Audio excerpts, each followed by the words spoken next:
Welcome. Really nice to have you here. Thanks for making it into our summer series, Summer Weight Loss. We're talking about fasting exercise today.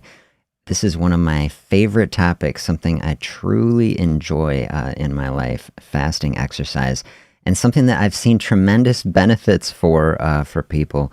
And so I'm really excited to share some perspectives on it.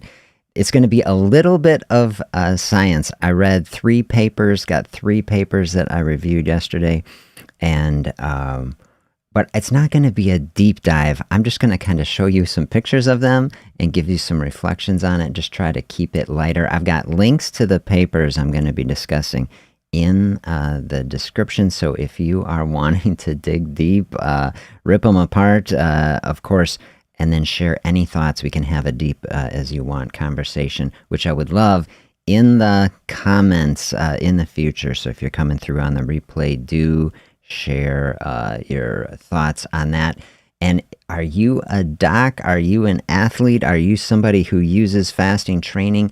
Do you have other studies that you really like on this? Of course, we can dive deep. We can do more sessions. But today be a little bit lighter perspective.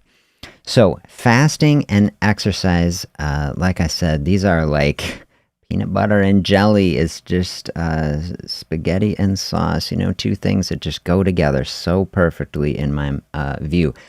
When you train it, so fasting training, if you are an exerciser, maybe you are like me, and maybe you had a pattern. Like my old pattern used to be when I would exercise, I would get up early, I would drink an orange juice, I would have a banana, and I would get the carbs flowing so this energy is right there because, this is so much of what we're taught. Give the body the fuel so that we can perform and feel good. And I did that for most of my life up until a decade and something ago, when I learned about fasting and learned that the body is capable of running off of storage energy and you can train to do it. So then I started to do it, and you realize that exercising in the fasting space, especially when you're not trained for it, never practice it, can be very difficult. And you say is the most difficult way to train when you are not used to it, because you're putting the full metabolic burden onto the storage system, which of course is an incredible thing to do and can be very positive. But we'll talk about how to very thoughtfully move into it. We're going to get into that in this session.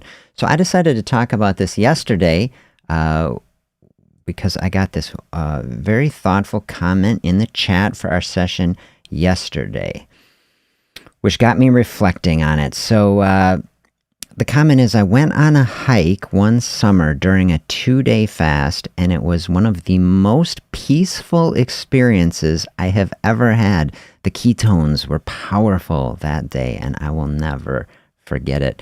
So we are hearing a description of like a beautiful and positive life experience, and I just loved it because it triggered memories for me of similar experiences, of times when I have been fasting and exercising, and the two together has been, I would describe it that way, peaceful, beautiful, positive, encouraging, some of the best feelings that I've had in my life.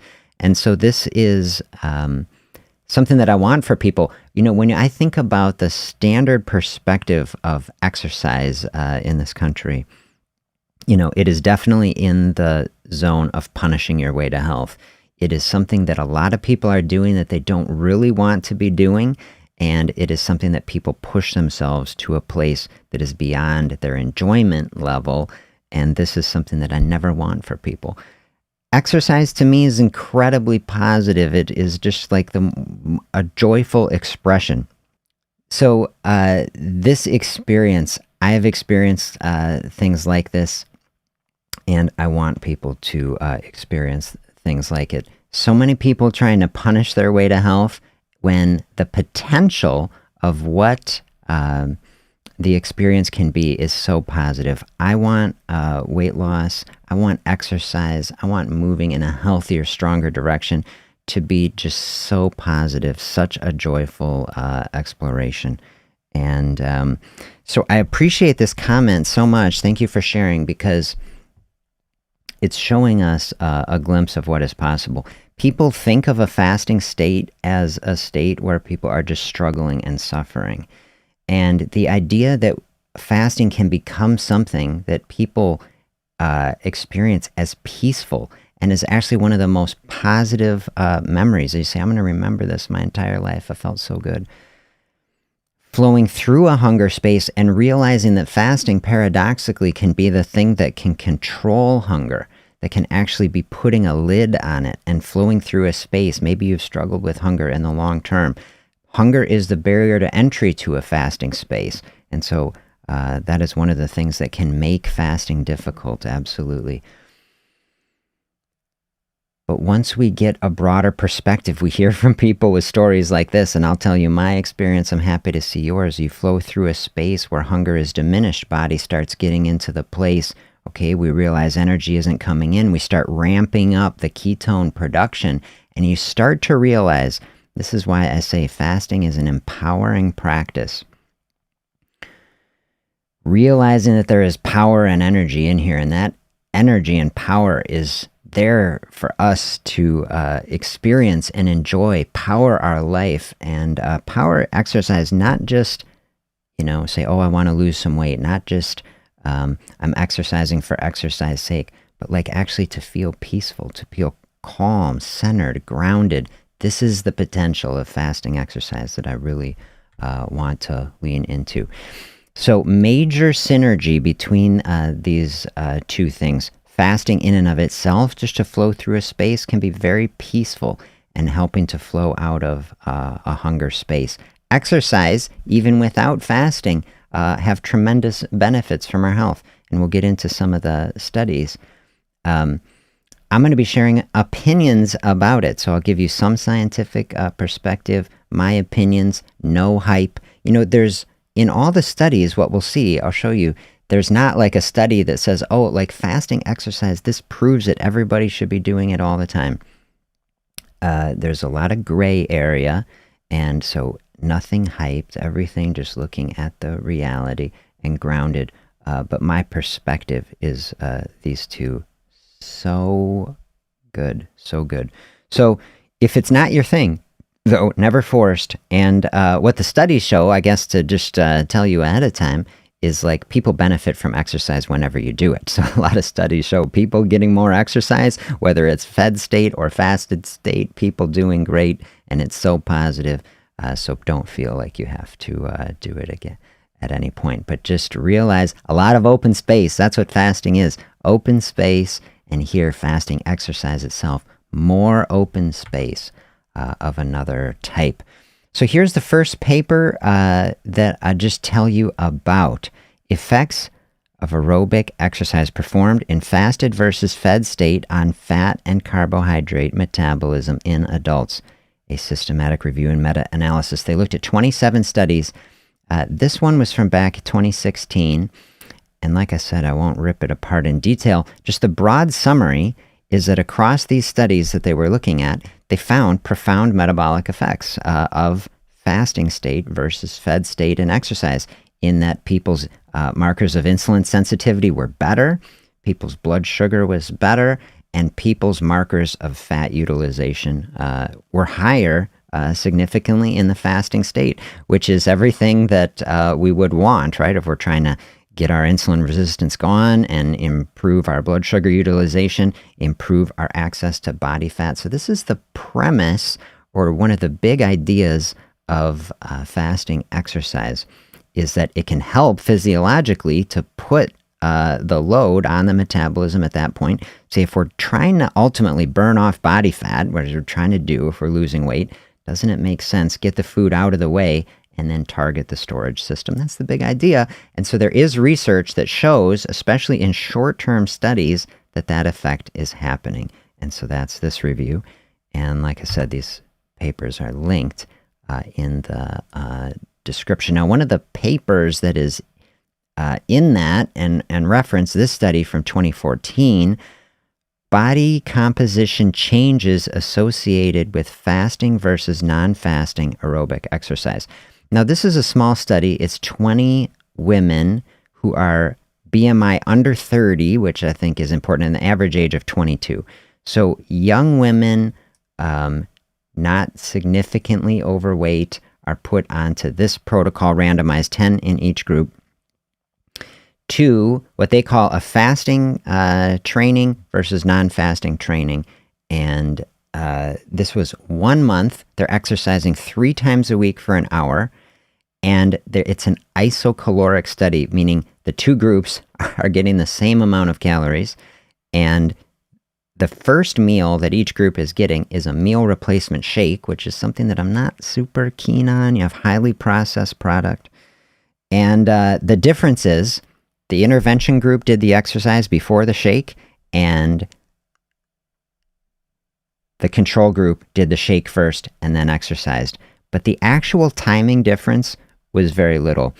And the conclusion of this study was basically that it didn't help very much. Like, it didn't make a big difference at all. Like, weight loss and things was pretty similar. And so this is actually a highly cited study to say that fasting exercise is really no different than regular exercise. And I would just give you my thoughts on it. Like, if it was the case, it wouldn't bother me. I say it just is what it is. Like, we can look at data and say it is what it is. And like we said, we don't have to, every nail doesn't have to be a hammer, and we're in a fasting space and we're trying to explore the most benefit from it that we can. I will tell you, I'm not really convinced by this, and this type of study is an example of something that I encounter a lot, especially in studies where it shows like, oh, fasting isn't doing so much or something like this, is there's a lot of medical studies that are fasting studies where people aren't really fasting. And this is, you know, in the ballpark of what I would say that I'm not convinced that this is really a fasting study. I put a slide on here next to show, like, when I talk about fasting, this is the type of thing that I'm trying to set up for people. Eating 2 meals a day in a 6 to 8 hour window, and you pick that window. That's your classic 16-8 sort of pattern. I took this off the article 3-Step Weight Loss Plan on simplefasting.com. You want this cycle. Here's a 24-hour cycle in the bottom. If you're eating for 6 hours and it takes 12 hours to get to the space where we're really flipping over to our fasting physiology, which is on average what it takes, that is opening up this golden window of 6 hours where we're actually having hormonal access into the storage system. And so this is like level 1 of fasting to me, is how I think about it. And so if we are going through a space and we are trying to really access body fat, burn it off, lose weight, I want this sort of cycle going for people. And this is what I'd call fasting. Now, if that's too intense to start out, and we need to atomic habits our way there in baby steps, you know, to get there. See, that's fine. And if you call that level 1, there's many levels, infinite levels before that. But this is what I really call level 1 fasting practice. And so this study is not doing that. Okay, so to go back to this study, you know, we're just getting to 12 hours, and then it's like people exercise versus have a shake. And I think it's something that could be studied in a great bit of more detail. You know, it's probably the type of thing 1 month and only 3 times a week, and then eating directly after it. You know, I would guess there probably is actually a real effect there, but it was probably not able to be captured, you know, in groups of 10 people for 1 month. It is a type of thing that if we were to study a practice like that over a year and 1,000 people, I bet we could pick something up. But we're probably not seeing it here because this is a lifelong process, you know. Finding a way of being, a way of our movement and things isn't really a 3 times in a week for 1 month sort of thing. It would be like a bigger sort of process. But the way I would design a fasting study would be to do the same intervention that they did. Someone is exercising at 7, for example, but then they're eating 2 meals instead of 3. And they're putting that meal later, and we're not directly eating exactly after the exercise ended. So when I'm thinking about fasting exercise to start setting us up for how we might actually do it, I wouldn't do it like they're doing in this study, which I don't think is really fasting. You know, to me, fasting means to go without something for a while. So if we're normally eating 3 times a day and we go down to 2, all of a sudden now we're fasting. And someone says like, well, fasting only works because it helps you to get less calories. And to me, that's an argument that I don't care about. Like, I always just say, hey, let's stop at that part where you say fasting only works. I was like, that's good enough for me. If it only works because there's less calories or because there's more time or however it is, we can get lost in a lot of scientific, processes when it's like, practically speaking, say people just looking for something that works. Now, if I was having a deeper discussion with someone, I was like, no, there's more to it, because we want to, yes, create the calorie deficit, but then put it in a window where the hormonal space of the body is aligned and we can actually access the energy. And this is what we're starting to get in a fasting exercise space when we eat this way. And I would love to see more studies that are doing this. Okay, so third study that I just wanted to comment on, and all these links are in the description if you want to dive deeper, but I'm just giving you my overall thoughts before we head into some more practical, things for like real world application. This study, effects of fasted versus fed state exercise on performance and post-exercise metabolism. This one from more recently in 2018. 46 studies they looked at. And then this wasn't specifically a weight loss study. It's more like performance, like how do people actually do exercising. And this is something that we really want to bridge a gap between, because like so many of performance sort of things, like we can have a lot of studies which will tell us certain things about exercise for a specific type of person with a specific type of goal. Like an elite athlete trying to set a world record time is going to have a different nutritional space in a type of race or event than like an average person who's just trying to feel good and have a positive experience and maybe lose some weight. So like worlds apart. So we really have to think about like what type of study are we looking at and what are our goals is something to think about. So here, this study, not looking at weight loss specifically, but performance. And the general takeaways across the 46 studies is that there are studies that show a range of results, including some studies that show fasting doing better, some for performance on different time frames, some showing eating doing better for performance. On average, I think the next slide I show, here I picked out two sections, which I just read to you briefly. Findings suggest as support the rationale that training in a glucose-deprived state induces adaptations which improve fuel efficiency and utilization during exercise. So this is very nice. We definitely want that. However, regarding studies investigating potential divergent responses to exercise in fed versus fasting, changes in acute exercise studies may not necessarily be directly applicable to studies investigating chronic training adaptations and responses to feeding versus fasting. So I just loved that chunk specifically because I really feel there's a lot of that happening in the literature. There's a lot of studies looking at things for a month in a specific way that might not even really be fasting according to something that I would really resonate with. And I think we are missing in the literature some very interesting physiology. Absolutely. And so I just wanted to highlight that. I think researchers seeing that we might not quite be getting the full picture of what's happening here. Absolutely. Interestingly, more recent fed versus fasting trial found that pre-exercise feeding blunted the expression of several key genes involved in adipose tissue, that's fat tissue metabolism. That's what we want to be happening, right? Mobilizing energy out of the fat stores. Eating before exercise can block that. We see that physiologically, just like the other study was showing the inverse of that. So a lot of places see that.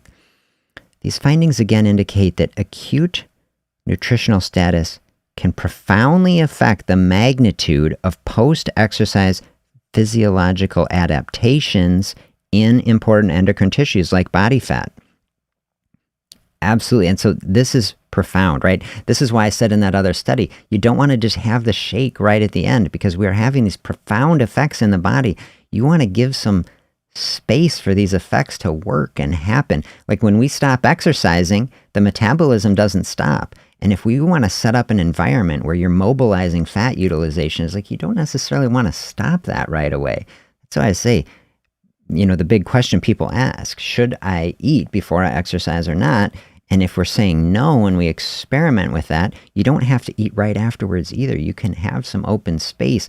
And many people find, I know I find, that if I am fasting exercise, which is almost the only way I try to exercise now because it feels so good, that actually my hunger is significantly diminished after that. And you can beautifully float through a space like the comment said. We're doing a 2-day fast and then felt so peaceful and so good. That's what I want for people.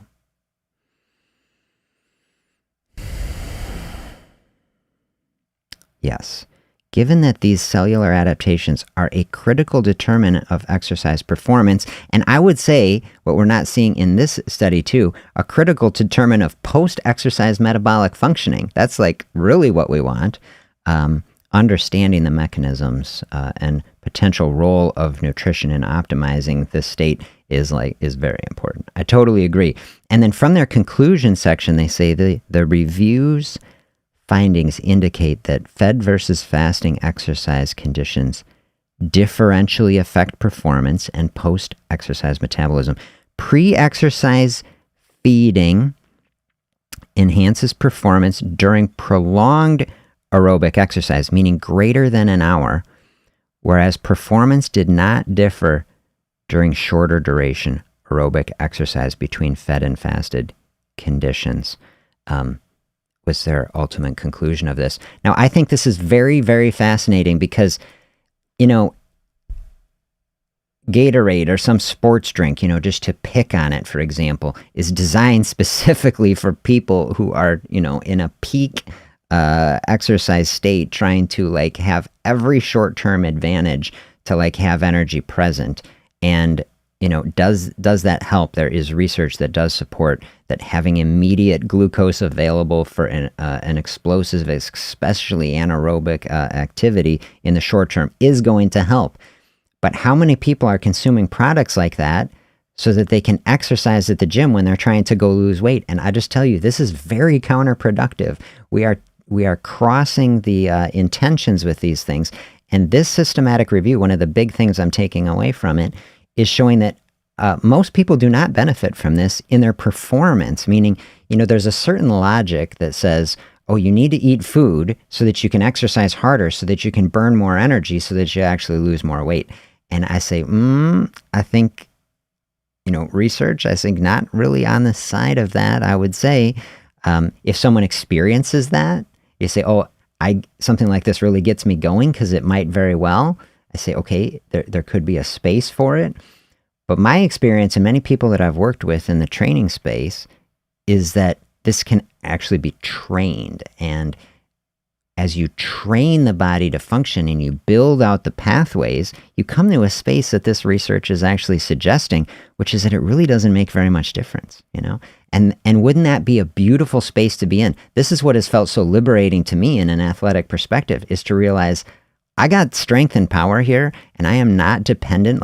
It's not like, oh, I can only exercise if I drink this special juice, and then I can do it. Otherwise, I'm weak, And when the reality is that when you train it, fasting training can build incredible strength and endurance in the body. And it doesn't, by incredible strength and endurance, for an average person, I just mean, can you take a walk? It doesn't have to be like going out and running a marathon, okay? It's just like, can we take a walk and do something here and actually feel okay? And like the comment said, was doing a fasting and just went for a hike and felt incredible. And this is the type of thing that is very practical that I want to bring into our life. So I'm trying to take these perspectives from some data and then bring it to us in practical ways that it can inform what we're doing. So some highlights from this. Fasting doesn't necessarily make performance worse. Okay, this is the thing, is we don't have incredible conclusive evidence proves, oh, everybody should be doing it. But we do have some evidence that says it's not really making things worse until you get out beyond an hour. And I've certainly experienced that. I've in the next couple slides, I talk about some of my athletic experience with it. But under an hour, I'll tell you, even if it did make performance worse, on some metric, oh, I didn't, run my lap as fast as I humanly possibly could, it doesn't mean it still isn't worthwhile. So like, even if the performance was worse, if it was setting us up for some metabolic advantage, it still might be very worthwhile. But the performance data doesn't even suggest that. And most people not working out for over an hour, I mean, even for me, I'm a big exerciser, but like most of the time, I'm not doing an exercise that is longer than an hour. That's the exception. And I find that very encouraging. And I think this is the sort of thing with the supplement industry and all of the fake science that is pushing so many products on people. Like, the human body is powerful. This is my message for people. And people can exercise and do things and just do fun things. It doesn't have to even be like exercise. You can just be active, go do some yard work and some things.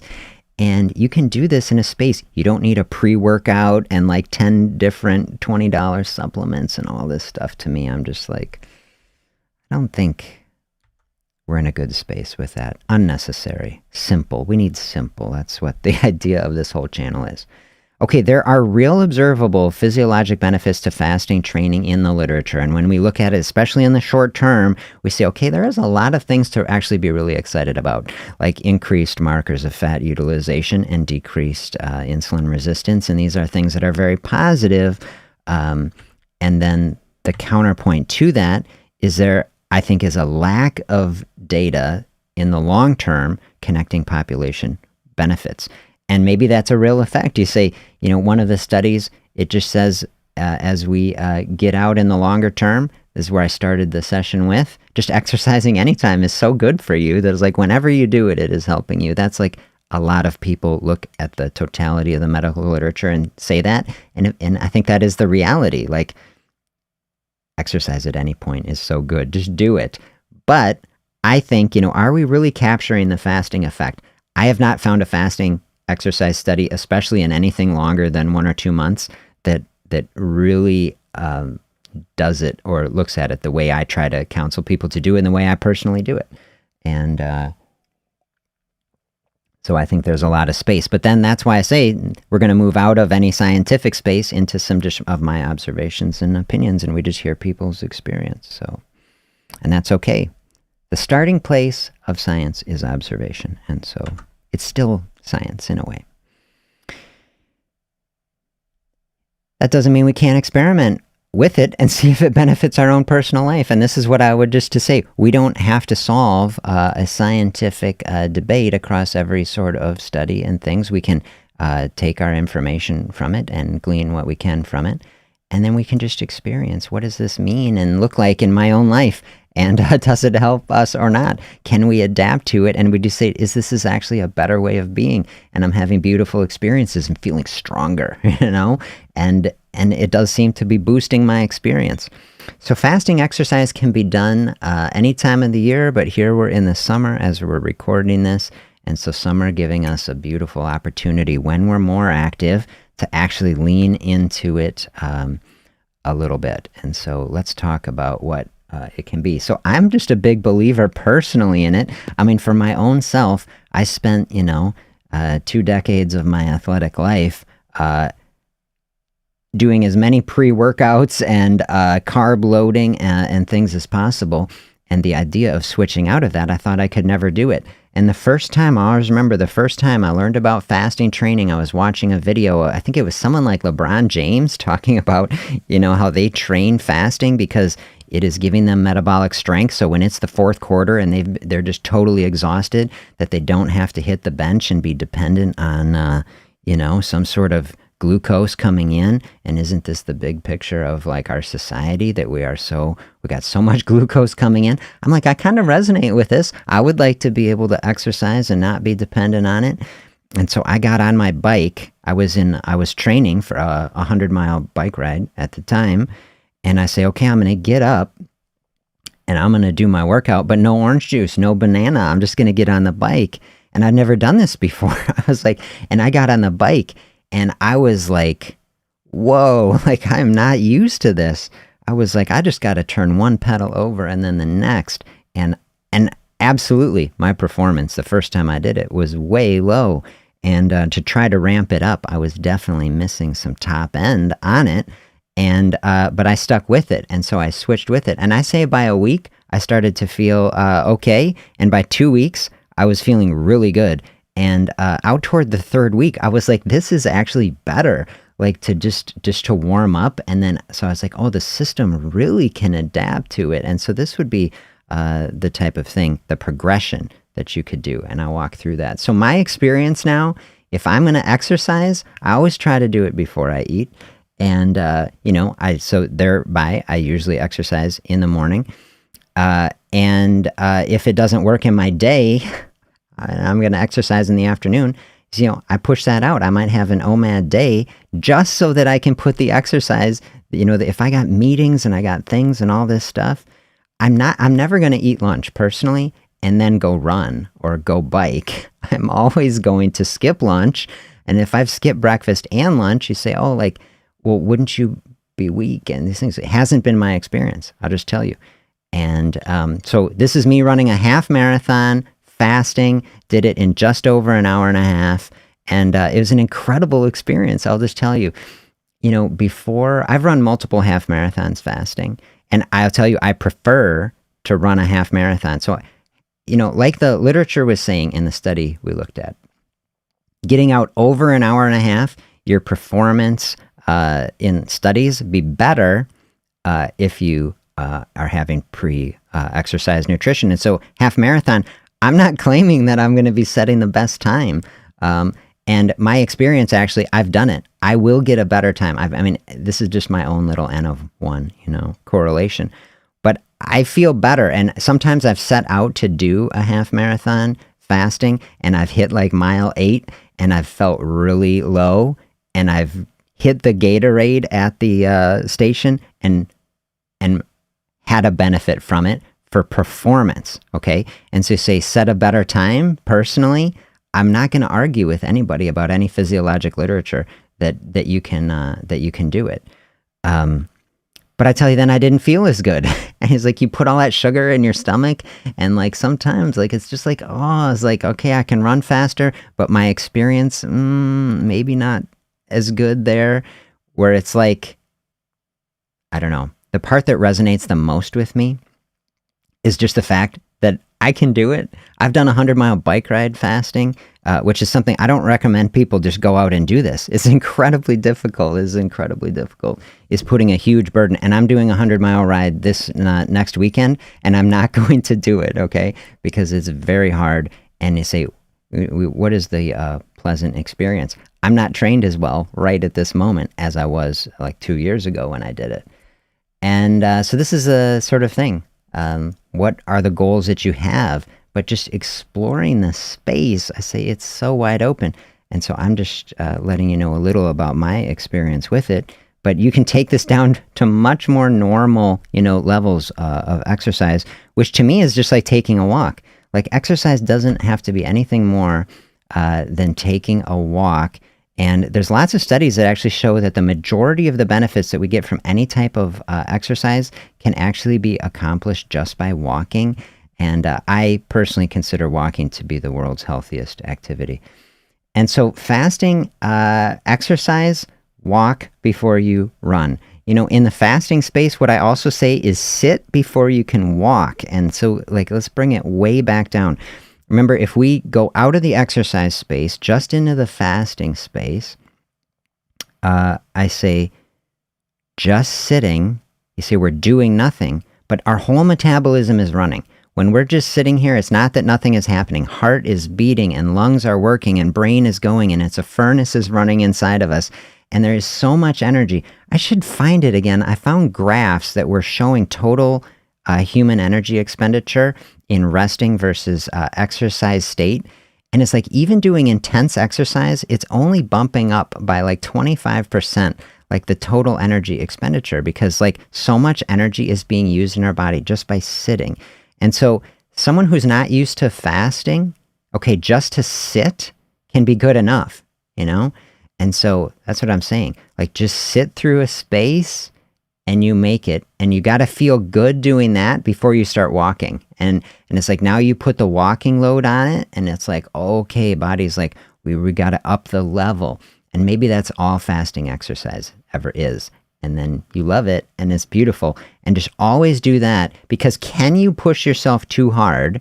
Can you overexert yourself? And could you hurt yourself? Of course you could, because you can do the exact same thing with non-fasting exercise. I've had people, in my experience in medicine, who got the bug one day. They said, I'm going to start exercising. They bought an exercise bike, and they literally hit like 2 hours on the exercise bike the first day, pedaling away, and gave themselves a heart attack. I've seen that multiple times, okay?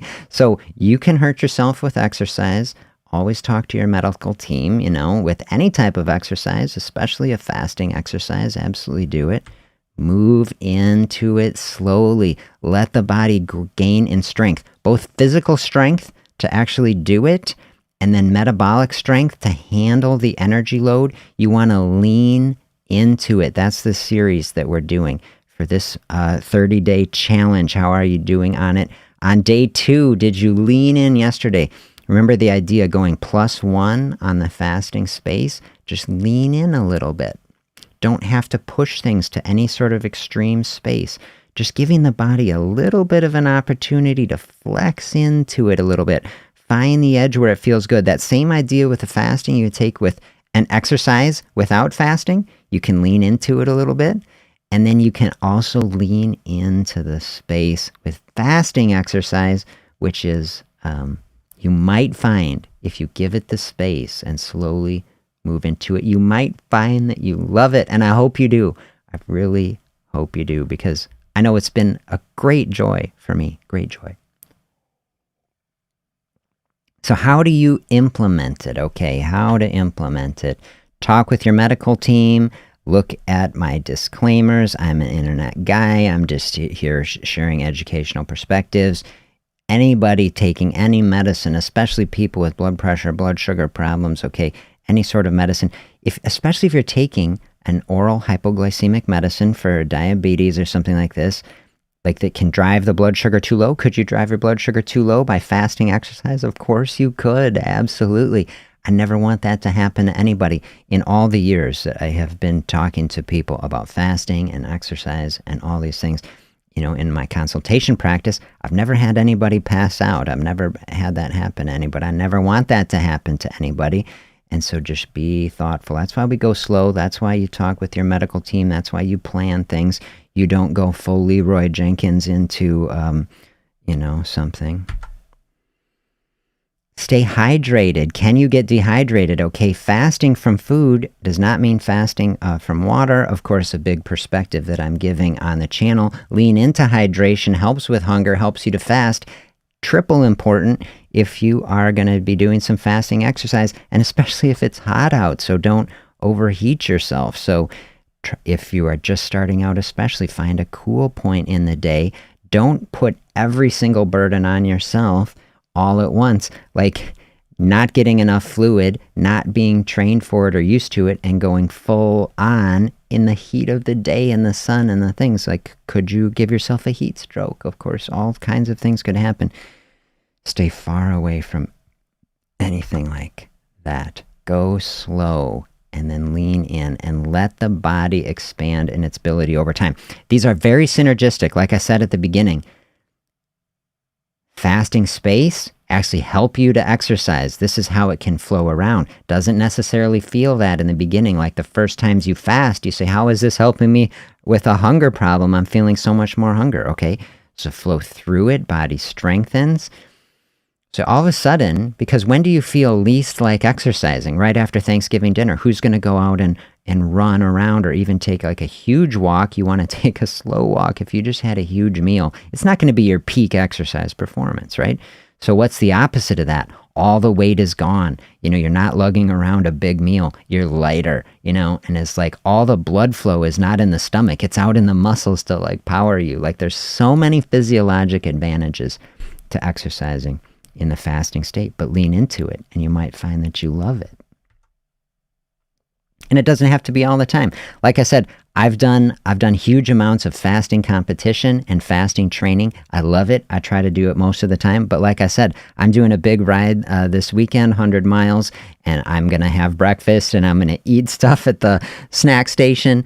And it's going to help me out, and it's going to be a fun and pleasant day. So just because I could do it, I know I could do it, but I'm going to have fun doing it. So you can do it when it suits you, and you don't have to do it. So never any pressure to do it. And this, I think, is very important. Plan a backup and be okay to take a break. You know, if you're taking a walk, if you know it's okay, it's not like you don't necessarily have to have like some backup always. But if like you're really trying to stretch yourself or something beyond, or if you're walking farther than you have, like whatever your situation is, why not have a little energy bar? Why not give yourself, you know, just the mental space to say, hey, if I'm feeling a little overwhelmed, you know, in this day, why not just stop? Why not just rest? See, never push it. If you're getting some signals from the body, say, hey, this is taking me to a place where it's like we're outstripping our capacity a little bit. Never force anything, okay? Always everything we want. Gentle and thoughtful, joyful exploration. That's the mindset. Especially as we're learning, okay? You can push this stuff. This is like the maximal training space, full power of fasting, putting our exercise into that sort of space. This is very, very intense space. And it can be. Okay, it doesn't have to be, as I'm saying it. Doesn't have to be. We can still make that, just like we were saying, gentle hike in a thing, take a walk. Make it as gentle as you want to be, but just recognizing there's a lot of space to really challenge the body deeply. But you got to grow into something like that. So these are some perspectives on fasting exercise. What is your experience? Have you ever done it? Are you interested in doing it? What questions do you have about it? Are there parts of the science that we presented that you would like to know more about? Talk a lot more about it if people are interested, because like I said, it's just one of my favorite things. I honestly can't imagine my life without it, because it's been a huge part of my life. Fasting, exercise, love it. And I think we are missing, that's what I would say, I think we are missing societally a lot of the benefit of it. So we'll have some conversations about it, and we'll see where these things go. Do you end up finding as much benefit from it as I am suggesting or not? I am happy to hear either way. Whatever the reality is, I do want to hear. But I would say the space to lean into it, here it is. It's summer. We're trying to lose some weight. We're on a 30-day challenge. Maybe that challenge for you, the space is just fasting. I personally believe that people can accomplish any weight loss process they want pretty much only with the fasting path. If you go all in on fasting, you absolutely can lose weight doing it. But I really like the idea. I was like, okay, let's take the pressure off that.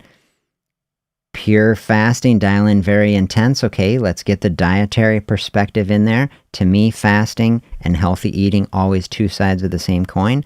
So it's like we can dial out as much processed foods as we can. That's bringing those two things into balance.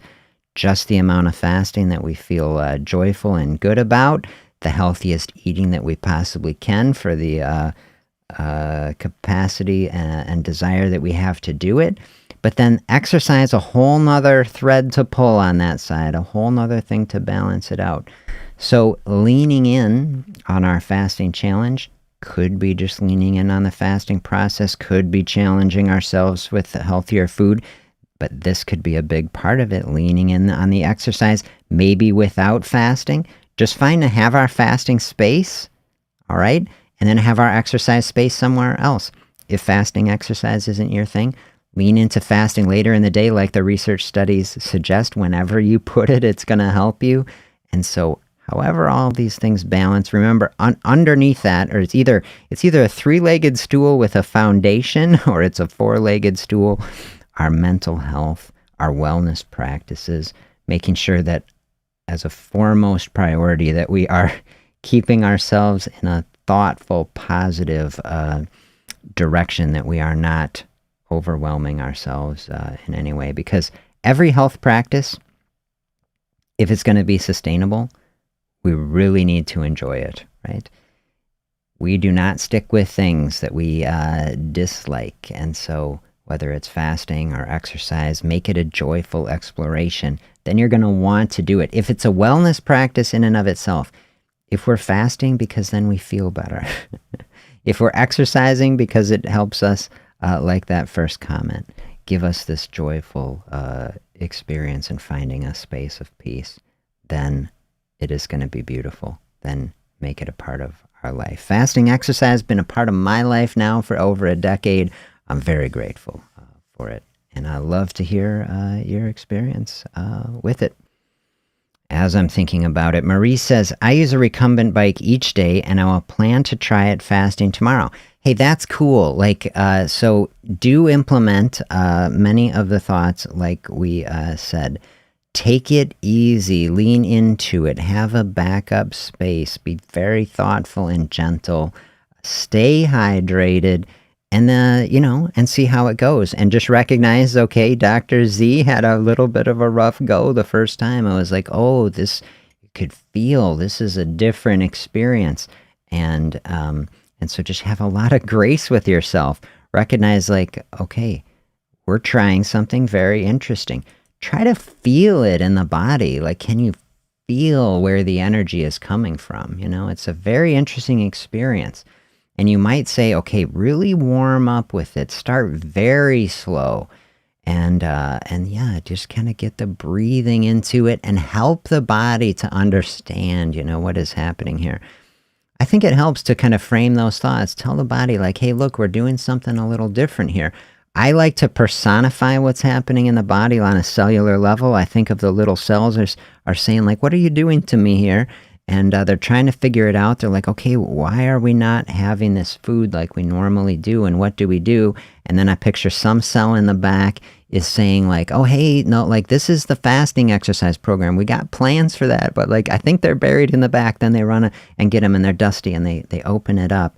And so it can take a little while to get to it. And so especially the first time you do it and the first couple times and anything like that, it can take a while. Think of like a steam engine, right? It's like the first things, like we're just trying to get that thing to crank over one time. And once we get one revolution, then the momentum is starting to build, and then we can start building, and it's like getting the engine moving down the tracks. That's how my experience was as I started doing this. So let me know what your experience is. Yes, but a beautiful thing to do. I say a beautiful thing to do. Take note, like, see what your experience is. Like, wherever you can flow through it, you find an edge with it, whatever type of space you open up, and then it'd be curious. You're staying hydrated, drinking water. I encourage anybody who's trying it, take a little note of the space of how you feel. Like, how is the appetite? How is the energy? This would be a very interesting space to explore. This is the type of thing that I've never seen explored in a scientific study, which is appetite effects on fasting exercise. When we are in a cycle of eating, right? It's keeping us in that mode where, like, the energy, we're kind of flipped in, like literally in the body, into food energy mode. And so if we're in that mode and we're exercising and we're loading ourselves up with sugar drinks and all this sort of stuff, like, absolutely, then you can feel that crash. This is just like a mini mirror of what happens, like, in our workday and these other things. Like, you have a lunch, especially a carb-focused lunch. Don't you feel that crash? Whereas like our blood sugar's dropping. It's like we need a pick-me-up. This is how we can get stuck into cycles of snacking. Eating and exercise can put us in that same sort of space and cycle where it's like, oh, then I exercise, I get hungrier. It's like, okay, we feel our energy dropping, like we really need something. One of the big benefits of low-carb eating and fasting that people experience, okay, mental clarity, which people experience as like more stable energy levels, especially if we're getting those ketones coming. It's like we're not having these crashes. Fasting exercise space, getting us into that same physiology on like a micro level or a much shorter time frame. My experience is I'll be a little hungry in the morning sometimes. It's not, even though I do a lot of fasting, I typically don't eat breakfast. I stick with the coffee. Sometimes I'll still get a little hungry, it's like, it's okay. And sometimes more than others, you kind of flow through it, and then a coffee helps. But my experience invariably is if I'm in the morning, certainly it's true if I'm not hungry, which most of the time I'm not, but like if I go out and exercise in the morning and I've been feeling a little hungry, I get back from it and then I'm set. Like I'm pretty good to go then. And so this is what I'd be curious to hear from people. Do other people experience this? And can you train that over time that the exercise itself can become a fasting aid? And this is also such a flip to how things are typically thought of in our society. That you can exercise your way through a hunger and come out on the other side in a more peaceful and more content sort of space. And I totally do experience that. It's like another unlock. You say, okay, we're trying to find all these different parts of the puzzle. How do we unlock the puzzle? And that is the complexity of our metabolism and our energy and weight that feels locked up in this energy. So this is a thing like a lockpick, It's like we're trying to get in. How do we unlock this energy and these things so that our experience, that we can flow through it in a powerful, effective, positive way?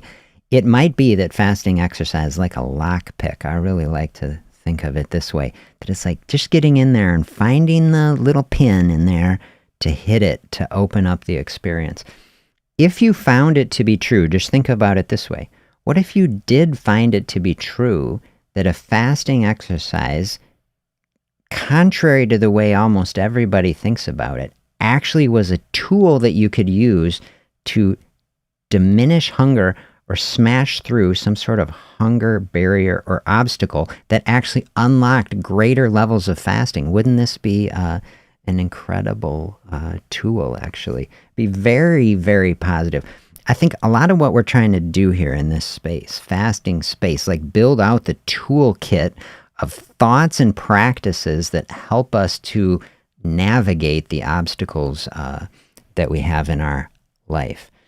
And so here today, we're looking at a very interesting tool, and I'm liking thinking of it this way. The more I think about it in my own personal experience, this is absolutely how I experience it. I've talked over the years, especially like right now, I am not consulting with a lot of athletes, but when I was at the university, I consulted with a lot of student athletes. My clinic at the university was right on campus. We're right by the Cole Center and Camp Randall and all the training facilities. And so a lot of UW athletes coming through my practice. And so I got the opportunity to work with a lot of athletes and talk about fasting and training. And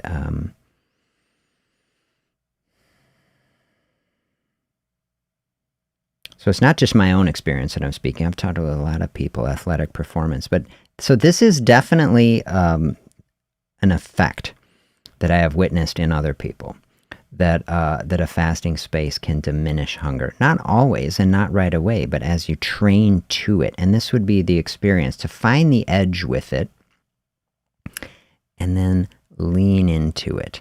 So anybody like the study, especially the first times you do it, this is the type of thing I would do. And this is why I said always have a plan B. You say, I'm going to try this out and see how it goes. And then I got my backup plan. Like if I'm 5 minutes in on the bike, it's the first time I did it. And I'm like, oh, I don't know about this. Like have your little bar, have a juice, have something and carry on.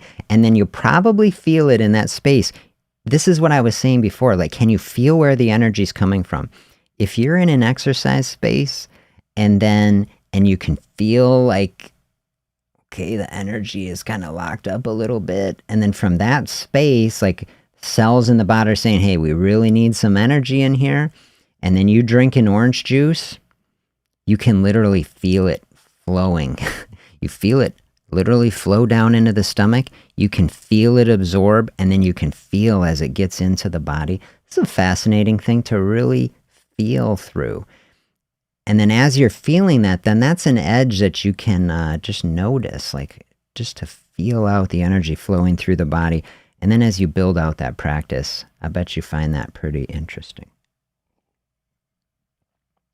All right, really loved this session. Thank you for the questions and the support and the thoughts. I wish you a very beautiful day, and I will look forward to being back with you tomorrow. Share some more thinking, more tools in the toolkit, and another step on our way in our 30-day challenge.